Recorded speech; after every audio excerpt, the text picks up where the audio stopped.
Some people have talked about a big bilingual state, and for my part, I welcome it. I do not mind if Bombay is a city state. I do not mind if any chunk of territory were to go from one side to the other. Maybe there is no sense of provincialism in me. I regard economic and geographical factors as more important. But the thing that is really important is how linguistic minorities are to be treated. Boundaries are bound to overlap.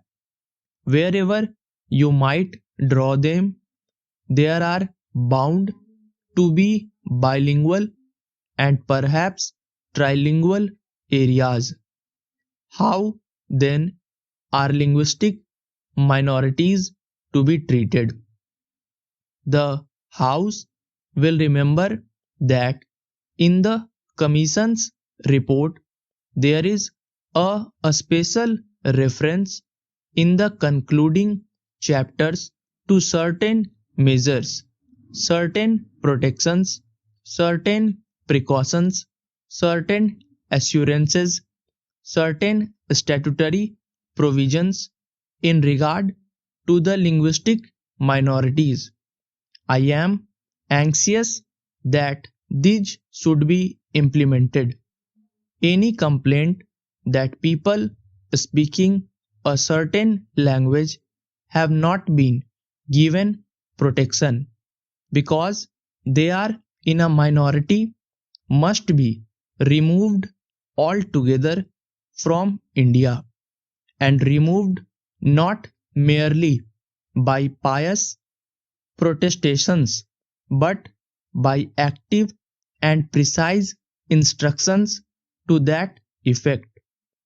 All the 14 languages mentioned in our constitutions are our national languages, not Hindi only. We have said that Hindi, not because of any linguistic superiority, but because it is spread over a larger area and for other reasons, should be an all India language. It should, for official purposes, become an all India language gradually after a certain period. But all the 14 are national languages. We want to encourage them.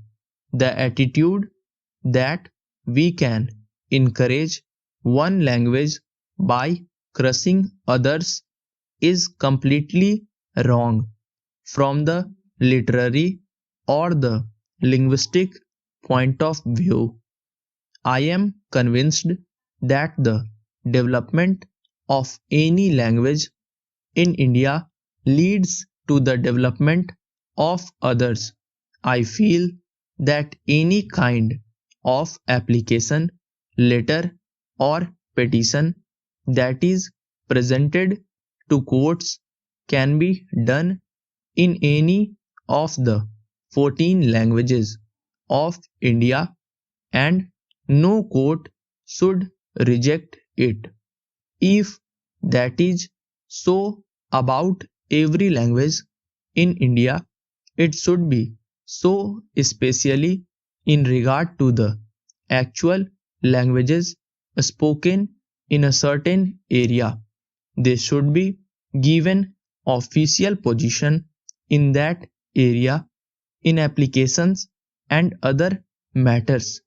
After all, government issues notices so that they may be understood not with the intention of encouraging or discouraging a language.